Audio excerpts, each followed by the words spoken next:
आज उत्तम ब्रह्मचर्य का दिन है। हम सभी ने 10 लक्षण रूपी गंगा में 10 दिन तक स्नान किया,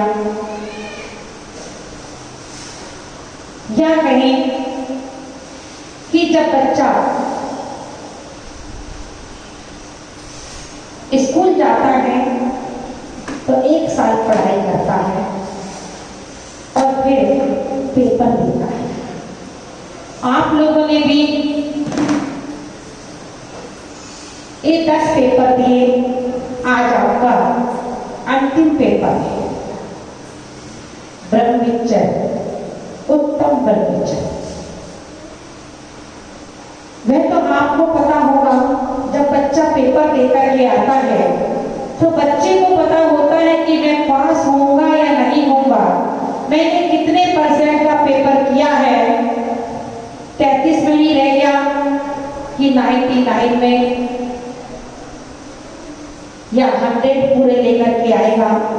वह तो बच्चे को ही और आपको पता होगा कि आपने इन 10 पेपरों में क्या किया। पहला पेपर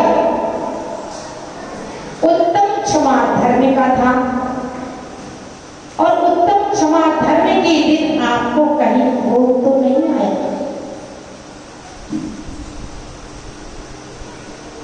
किसी ने आपसे कुछ कह दिया हो और आपको क्रोध आ गया हो? तो नहीं आया होगा। क्यों? क्योंकि आप लोग को निमित्त मिले ही नहीं। यदि आप घर गृहस्थी में होते, परिवार में होते, तो शायद आपको निमित्त मिल जाते, लेकिन आप लोगों ने घर का त्याग करके यहाँ पर, ये बहुत बड़ी बात है। 10 दिन तक, 12 दिन तक, 12 ही दिन हो जाते हैं, 12 दिन तक घर का त्याग करना हंसी खेल नहीं है। गृहस्थ जीवन में आप लोगों ने बहुत बड़ा त्याग किया।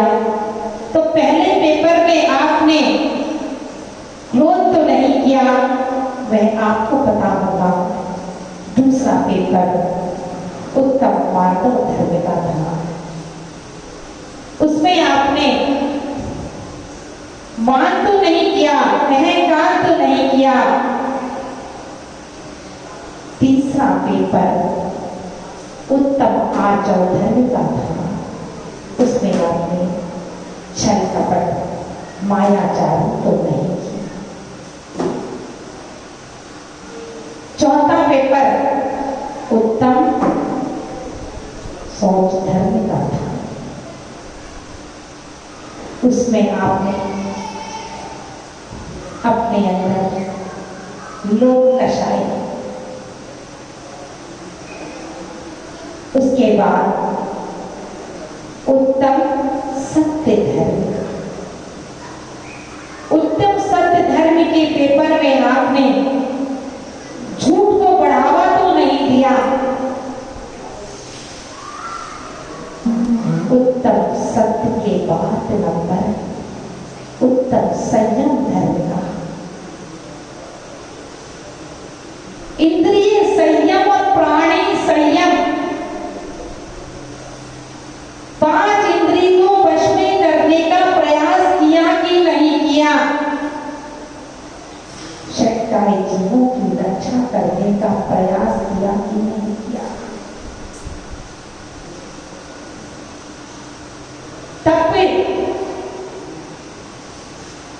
अंतर तक और बाहर तक उनके भी 6 भेद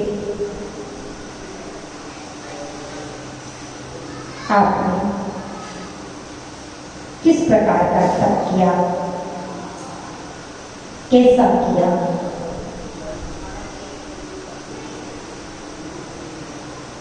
उसके बाद उत्तम त्याग। और कल आपने उत्तम आकिंचन धर्म को सुनने का, समझने का प्रयास किया होगा कि उत्तम आकिंचन धर्म क्या है। किंचित मात्र भी मेरा नहीं है।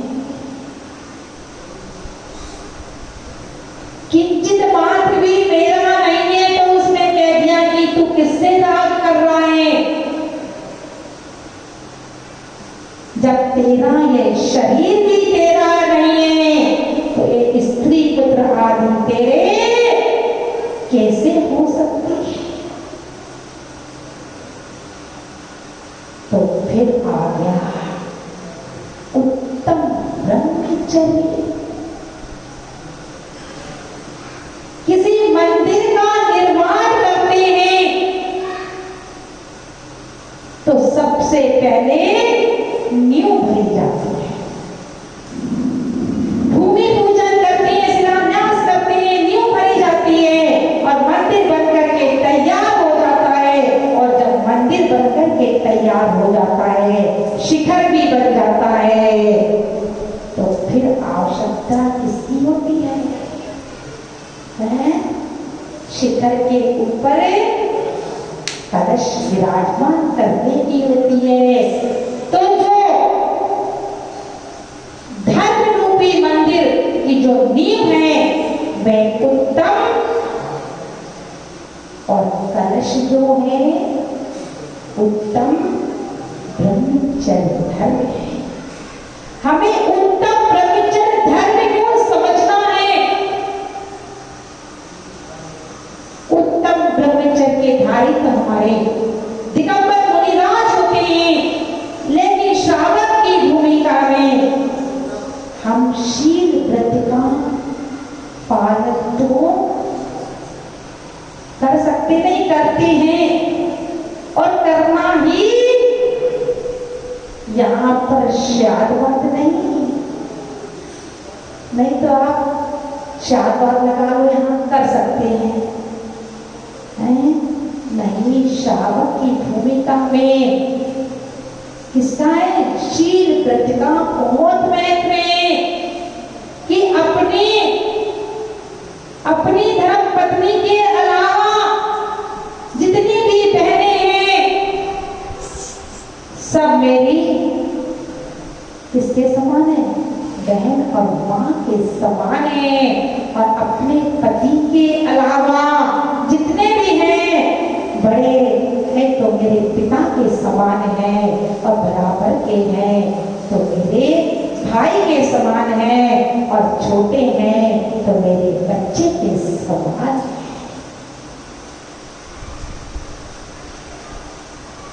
शास्त्रों में अनेकों दृष्टांत आते हैं। अनंतमती का दृष्टांत आप लोगों ने सुना होगा कि जब अनंतमती अपने माता पिता के साथ मुनिराज के दर्शन करने गई, और जब दर्शन करने गई तो मुनिराज के समक्ष अनंतमती के माता पिता ने कह दिया कि महर्षि हमारा 8 दिन का व्रत है। क्या कह दिया? कि हमारा 8 दिन का व्रत। कौन सा व्रत है? ब्रह्मचर्य व्रत। किसने लिया? अनंतमती के माता पिता ने ब्रह्मचर्य व्रत ले लिया 8 दिन का।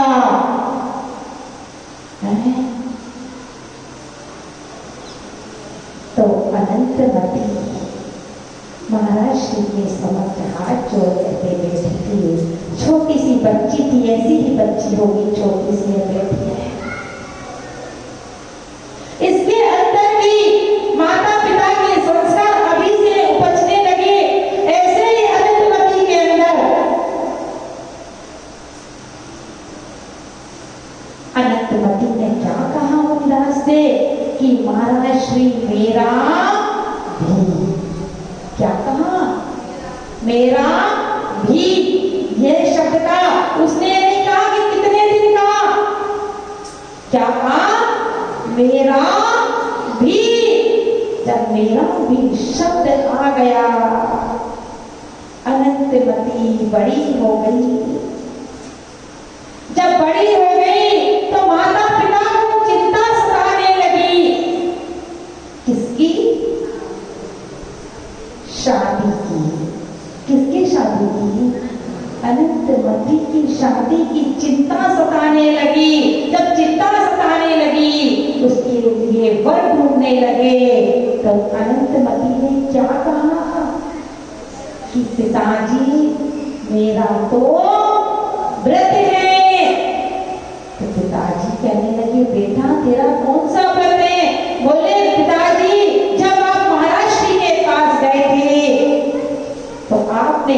दिया था। उस समय मैंने भी कहा था कि मेरा, बोले बेटा हमने तो 8 दिन का लिया था। बोले पिताजी मैंने ये नहीं कहा था कि मेरा 8 दिन का व्रत है, मैंने एक ही बात कही थी कि मेरा भी व्रत है। पिताजी मैं शादी नहीं कराऊंगी, आप मेरे लिए परेशान मत हो। राजा आदेश्वर की पुत्री ब्राह्मणी और सुंदरी, उन्होंने भी क्या किया?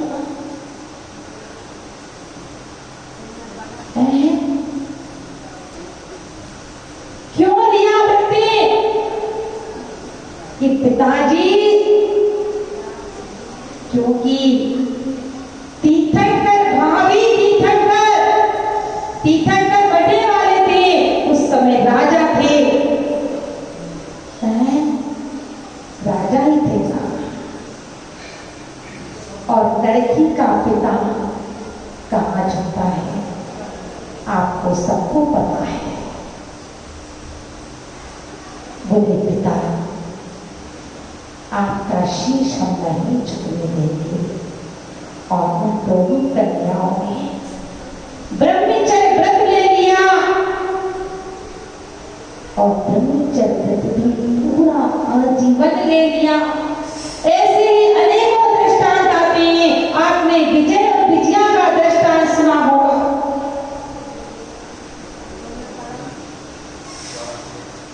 कि जो विजया थी, एक लड़की थी और एक लड़का था।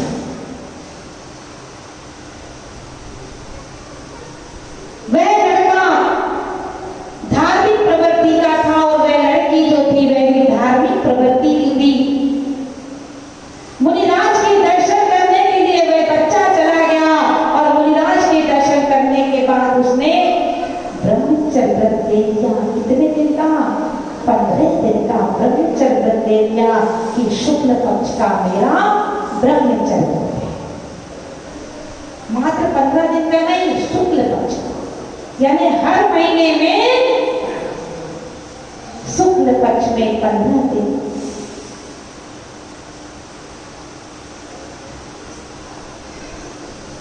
तो फिर उस लड़की ने भी ब्रह्मचर्य व्रत महाराष्ट्र के चरणों में किया। ना उस लड़के को पता, ना उस लड़की को पता। वह लड़की भी मुनिराज के चरणों में गई और मुनिराज से कहती है, महाराज से मेरा कृष्ण पक्ष था। संयोग की बात देखिए, दोनों का विवाह आपस में हो गया। पहले के जमाने में शादी होती थी तो माता पिता क्या करते थे? लड़की और लड़के को देखते थे। पुराने समय में लड़की लड़का नहीं देखता था और लड़का लड़की को नहीं देखता। माता पिता ने जो कर दी उसे स्वीकार। उन दोनों की शादी माता पिता ने पक्की कर दी। आपस में वार्तालाप नहीं हुई। अब पहले के जमाने में कहाँ होती थी और आज के जमाने में तो रिश्ता पक्का होते ही क्या होता है? हंस रहे हो आप लोग को पता है इसका मतलब कि रिश्ता पक्का होते ही लड़का नया फोन दे देगा और नहीं तो फोन की सिम बदल लेगी और फिर 2-2, 4-4, 6-6 घंटे क्या होती है, फोन पर ही बात होती रहती है। और कई बार तो उन फोनों का परिणाम गलत निकल जाता है। 2, 4, 6 घंटे क्या बात दिन 6 दिन तो आदमी बात कर लेगा। जब रिश्ते महीनों तक पर रखते हैं, महीने 4 महीने 6 महीने, तो फिर परिवार की बातें प्रारंभ हो जाती है कि आज मेरी माँ ने ऐसा कहा, आज मेरी माँ ने ऐसा किया, मेरे घर में ऐसा हुआ। हाँ, तो फिर लड़कियां भी अपनी बात बता देता है, लड़की भी अपने परिवार की बात बता देती है। और बाद में जब बात में परिवार वालों को बात पता चल जाती है, तो कई बार ऐसा होता है कि रिश्ते भी टूट जाते हैं। खैर, वहां भी उन दोनों बच्चों की शादी आपस में हो गई। जब दोनों बच्चों की शादी आपस में हो गई, माता पिता ने शादी कर दी, प्रथम रात्रि में दोनों हुए। जब दोनों की आपस में वार्तालाप हुई, तो वह लड़का कहने लगा, मेरा तो इस समय व्रत चल रहा है। तो वह कन्या मैं कहने लगी, कौन सा व्रत? बोली, ब्रह्मचर्य व्रत। मैंने मुनिराज के चरण में जाकर के 15 दिन का शुक्ल पक्ष का मैंने ब्रह्मचर्य व्रत लिया हुआ था। तो वह कहती है, मैंने भी 15 दिन का कृष्ण पक्ष का व्रत लिया। तो आपस में वार्तालाप करते हैं, क्या कहते हैं कि हम लोग इस व्रत को निभाएंगे, आपस में इस व्रत को भंग नहीं होने देंगे, और एक कमरे में रहते हुए भी भाई बहन बनकर के रहेंगे, और बाहर के लोगों को पता नहीं होने देंगे कि हम भाई बहन जीवन व्यतीत कर रहे हैं।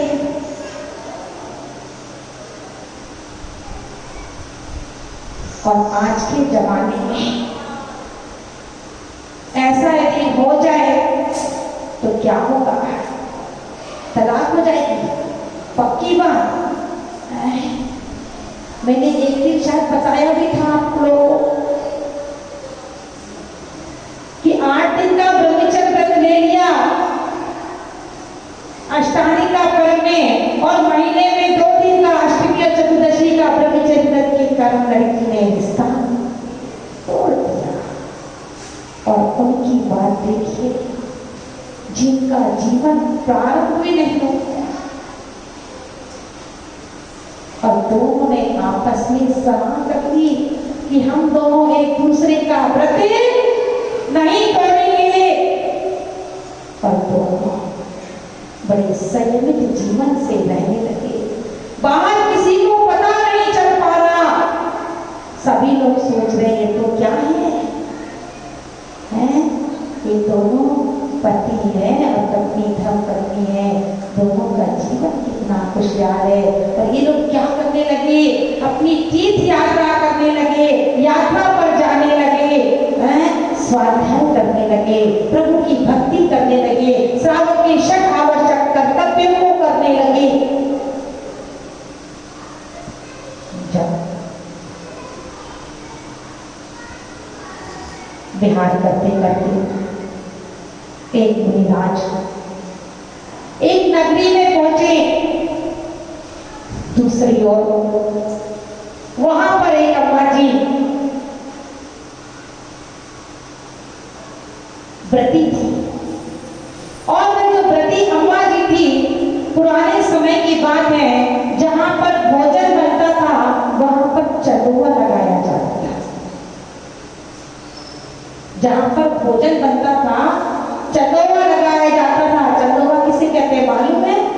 सभी को पता होगा, क्योंकि हम लोग भी चंदुआ लगाते हैं। ऐसा ही चंदुआ रसोई में भी लगाया जाता था।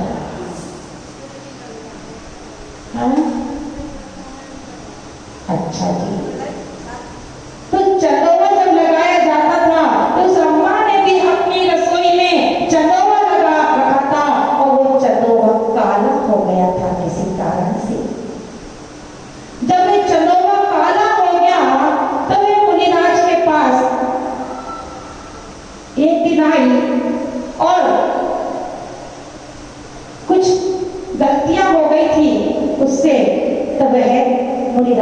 चरणों में आकर के कहने लगी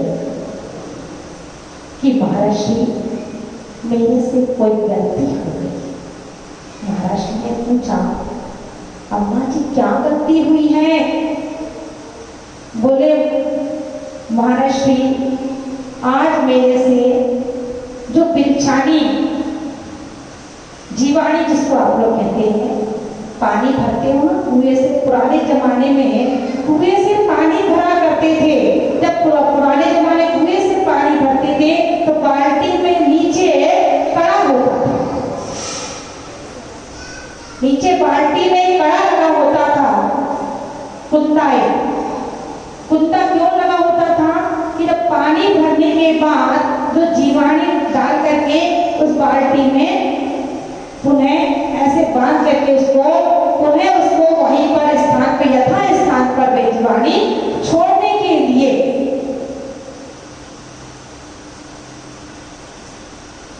तो उस अम्मा से पानी छानते समय जीवाणी नीचे गिर गई। जब नीचे जीवाणी गिर गई तो उसका मन परेशान हुआ, इतना परेशान हुआ। जब गलती हो जाती है, कोई नियम लेते हैं, गलती हो जाती है, जब तक प्रायश्चित नहीं देते हैं तो मन भटकता रहता है, परेशान रहता है कि गलती की हम क्षमा याचना कैसे करें। एक बार की बात है, एक अम्मा जी आई और जब अम्मा जी आई तो आने के बाद कहने लगी कि माता जी मुझे प्रायश्चित चाहिए। मैंने कहा, अम्मा जी प्रायश्चित किस चीज का चाहिए? बोले, बस दे दो, बता नहीं सकती, बस प्रायश्चित दे दो। मैंने कहा, अम्मा जी प्रायश्चित तो जब दिया जाएगा कि जैसी आपकी गलती होगी, है जब गलती जब तक पता नहीं होगी तो प्रायश्चित किस चीज का दे दो? बोले, नहीं बस मैं कह नहीं सकती, ये लोग बैठे इनके सामने नहीं कह सकती। मैंने कहा, कोई बात नहीं, अकेले में मुझे बता दे क्या गलती हुई, जब आप बताओगे तभी तो मैं प्रायश्चित दूंगी।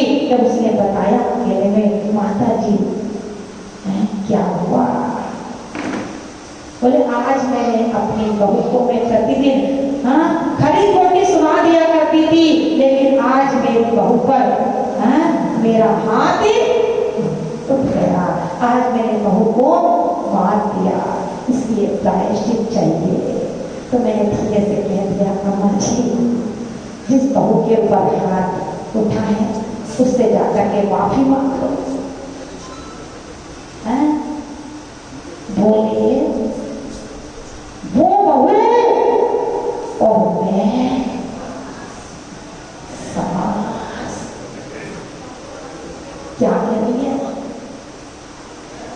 यहां भी अहंकार टकरा गया कि वो बहू और मैं सास। सास की आस होती है, कैसे मैं उससे माफी मांगू? माफी मैं वहां नहीं मांग पा रही, इसलिए तो आपसे मांग रही हूं। अच्छा अम्मा जी, मेरे से मांगने से अच्छा आप वहां मांग लोगे, वहां गलती का एहसास आपको हो जाएगा उसके सामने, तो शायद आपके परिवार में शांति हो जाए। मेरे पास क्षमा याचना करने से आपके परिवार में शांति नहीं होगी। खैर बात चल रही थी उन अम्मा जी की, तो अम्मा जी भी प्रायश्चित लेने के लिए मुनिराज के चरणों में आई कि महाराज मेरे से जीवाणी गिर गई, अब मुझे प्रायश्चित दे दो। आप लोग करते हो कि नहीं करते? जीवाणी डालते हो कि नहीं डालते? कितने लोग जीवाणी डालते हैं? ईमानदारी से बताएं। इतने लोग बैठे हैं, क्योंकि मैंने कल भी कहा था छल नहीं करना, कपट नहीं करना, मायाचारी नहीं करना। कहाँ तक नहीं कहा था कि घर में छल करोगे, घर में कपट करोगे, घर में मायाचारी करोगे तो धीरे शास्त्रों के शरण में आकर के क्षमा याचना कर लोगे। कितने लोग हैं? एक दो प्रतिदिन करते हो?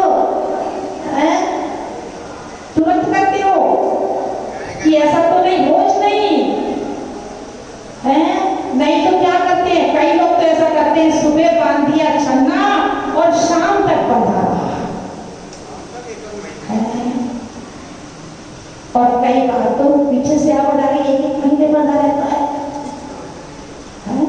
पीछे से आवाज आ रही है कि नल की टोटी में थैलियां बन जाती हैं और वो थैलियां जब खुलती है जब वह फट जाती है, वे काली हो जाती है, फट जाती है। चिंतन करना, कितने गर्मी का बंद करते हैं, क्या कह रहे हैं कि नल में हम जीवाणु कैसे करें, उसका भी साधन है। आचार्य से बात हुआ करती थी हमारी कि महाराष्ट्र कुएं में जीवाणु की प्रथा तो है, लेकिन नल में जीवाणु कैसे दें? तो आचार्य काम करते थे कि चलते हुए जल में जीवाणु जो है, जलते हुए जल में उसे बहा दो, जल का जीव जल में चला जाएगा। कब से वो जल है ना, जल का जीव जल में चला जाएगा कम से कम।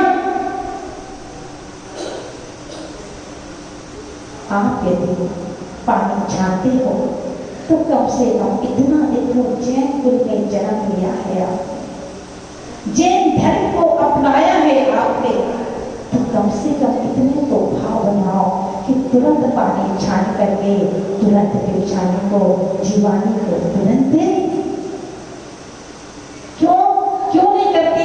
क्योंकि आजकल घर में पानी भर करके रखते ही नहीं है। जितना पानी चाहिए नल में से लिया और पहले के जमाने में कुंडों में पानी भरा होता था, गगरे में पानी भरे होते थे, सुबह भरकर लाते थे, घर में पानी नहीं होता था। और आजकल तो क्या होता है, आरओ लग जाता है, ऊपर सिंटेक्स में पानी आते रहता है और नीचे आरओ से वही पानी आप लोग पीते रहते हैं। चिंतन करो, कितनी जीवों की हत्या होती है, कितने कर्मों का बंद करते हैं। कम से कम हम कर्म के बंद से तो बच सकते हैं। और जितना पानी चाहिए, जितना जल चाहिए, उतना ही यूज करना चाहिए। और नहीं तो क्या करते हैं? कई घरों में तो नहाते हैं तो क्या लगा होता है, वो है सावन कहते हैं क्या, पानी जो ऊपर लगा रहता है और लोग बैठ करके नहाते हैं, सावन। उसमें कितनी बाल्टी पानी से नहाते हो, कभी सोचा है? कई जगह तो देखने में आता है, नल खुला है, लोग कपड़े धो रहे हैं, पानी बह रहा है। अरे एक घूंट पानी कितने जी, आप असंख्यात जीवों की विराधना कर रहे हो। अरे जितनी आवश्यकता है, यदि आप 1 बाल्टी पानी में नहा सकते हो, आधी बाल्टी पानी में नहा सकते हो, 2 बाल्टी पानी में वस्त्र धो सकते हो, तो फिर बहाना किसके लिए? मात्र चिंतन करना।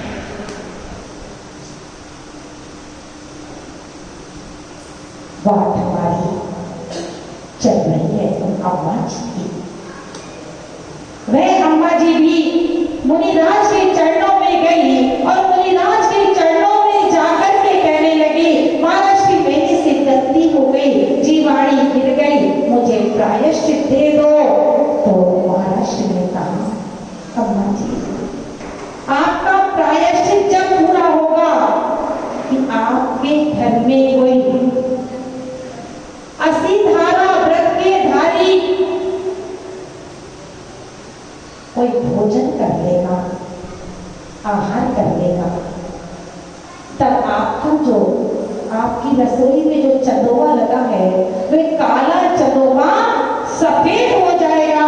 उस दिन आपका प्रायश्चित पूर्ण होगा।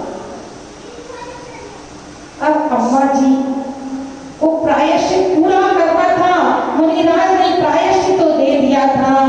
अब वे क्या करती, प्रतिदिन मुनिराजों के आहार करवाती और आहार करते करते निगाह कहाँ होती, 1-2 ग्रास देती, ऊपर देखती, फिर देखती, फिर ऊपर देखती, प्रतिदिन ऐसे ही होने लगा। लेकिन फिर भी क्या हो रहा है, चंदोवा सफेद नहीं हुआ।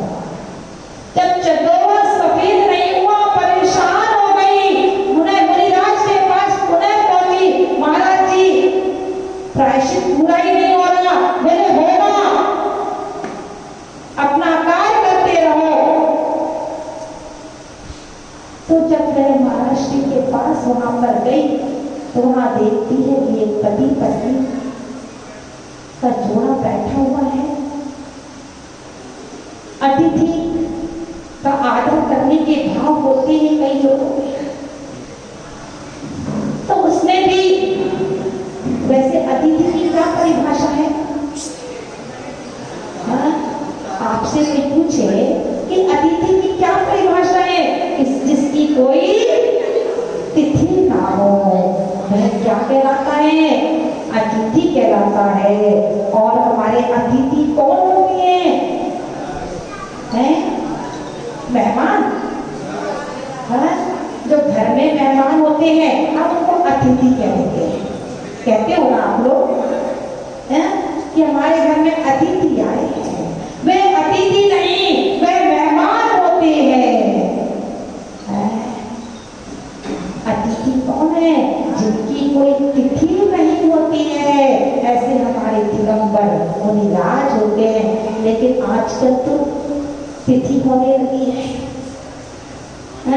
समाज में जब जाते हैं तो आज हमारा चौका, कल उनका चौका, परसों उनका चौका, नरसों उनका चौका। और लोग आगे हमसे भी कह देते हैं, माता जी कल हमारा चौका है। तो क्या हो जाती है? तिथि हो जाती है। लेकिन तिथि मेहमानों की होती है, अतिथि की कोई तिथि नहीं होती है। तो वहां भी अम्मा जी मुनिराजों का रोज आहार करवाने लगी। और एक दिन मैं देखती कि मुनिराज के पास एक दंपत्ति बैठे हुए हैं। उनसे निवेदन करती है कि आप लोग हमारे यहाँ पर भोजन करने के लिए चलिए। वह मना करती हैं तो भी अम्मा जी नहीं मानती और जबरदस्ती लेकर ये चली जाती है। और अम्मा जी ने उनको भोजन कराया और भोजन करने के बाद वे चले गए। जैसे ही वो चले जाते हैं, अम्मा जी देखती हैं कि कमरे में, रसोई में रोशनी कैसे हो गई। ऊपर की तरफ देखती है तो वह चंदोवा सफेद हो गया। जब ये चंदोवा सफेद हो गया, वह दौड़े दौड़े महाराज जी के पास आती है। महाराज जी मेरा चंदोवा सफेद हो गया, वो कहाँ चले गए महाराज जी? महाराज जी बोले वो तो चले गए। वैसे 80 धारा व्रत के धारी, 80 यानी तलवार। 80 का अर्थ होता है तलवार, तलवार की धार पर चलने वाला व्रत। आपके सामने भोजन की थाली रखी हो और उसमें 56 प्रकार का भोजन हो, और फिर भोगी आपको ना खाने को मिले, चिंतन करना। ऐसे थे वह विजय और विजया। आज उत्तम ब्रह्मचर्य के दिन हम लोग भी, आप लोग कुछ ना कुछ नियम अवश्य में, चाहे आप महीने का ले, दिन का ले, या कम से कम अभी तो सबके 10 दिन से चल ही रहे होंगे व्रत। यह व्रत आपके जीवन में निरंतर उन्नति करते रहे। आज के दिन तो बुंदेलखंड में पूरी रात गाना बजाना चलता है।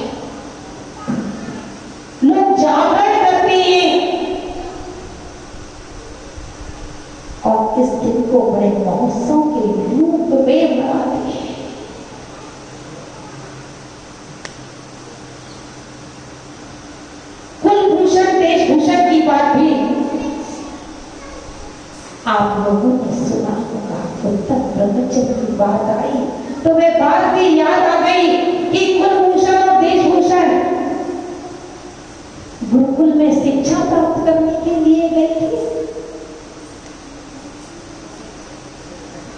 छोटे छोटे माता पिता ने भेज दिए और जब शिक्षा पूरी हुई तो वापस आए तो उनके आने के लिए उनके स्वागत की तैयारी होने लगी।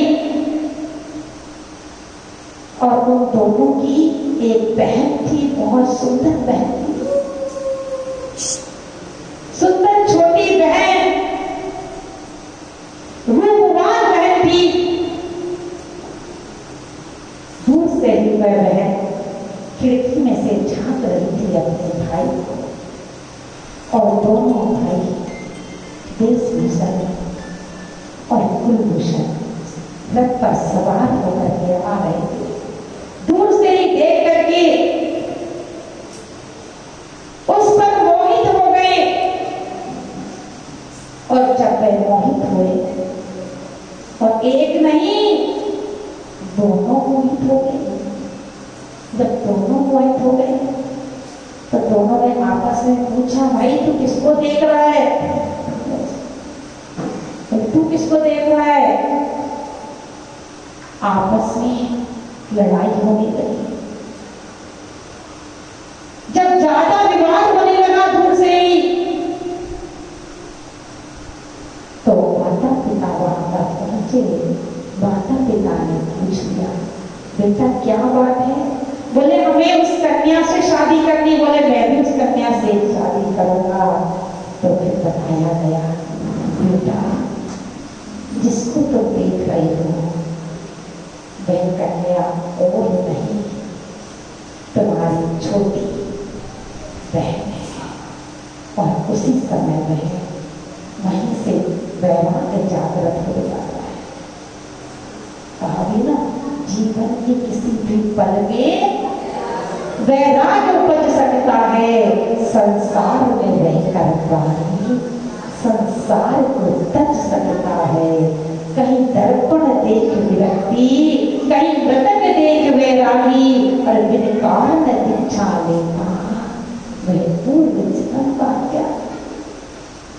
पहले के जमाने में जब वैराग होता था, एक दिन चर्चा चल रही थी सुबह के समय की, बाल सफेद होते ही वैराग्य हो जाया करता था। एक बार सफेद हो जाए तो क्या करते थे? वैराग्य उत्पन्न हो जाया करता था। और आज के जमाने में काले रहेंगे, बाल सफेद होने लगे तो क्या करते हैं? बाल सफेद हो जाए तो काले कर देते हैं। दांत टूट जाए तो दांत लगवाने लगते हैं। आंखों से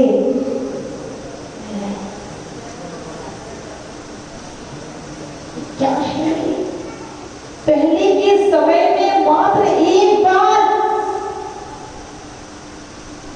संकेत दे देता था। और आज इतनी टेंशनें होती हैं। टेंशनों के कारण से बचपन से ही बाल सफेद हो जाते हैं।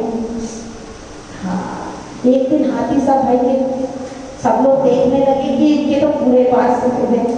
हाँ, नहीं, इनके तो जन्म से ही ऐसे हैं, पर ऐसे ही पूरी जिंदगी भर रहेंगे। ये तो पुण्यशाली है कि इनके काले से सफेद नहीं होंगे।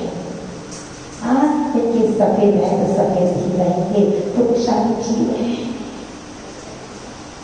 खैर, समय अपनी गति से बढ़ना है। अभी हमें माता जी आ रही क्या? कमल भैया, माता जी प्रतिक्रमण के लिए आ रही है क्या? अभी प्रवचन तो मंजूर। समय अपनी गति से बढ़ना है। संसार में विषवेद मार्गी सच है योगेश्वरा। सीता ने अपने शील धर्म को निभाया, अनेक सदियों ने अपने शील धर्म को निभाया। हमें भी इस जीवन में रहकर के अपने व्रतों को निभाने का निरंतर प्रयास करना चाहिए। बोलिए चिंतामणि पारसनाथ भगवान की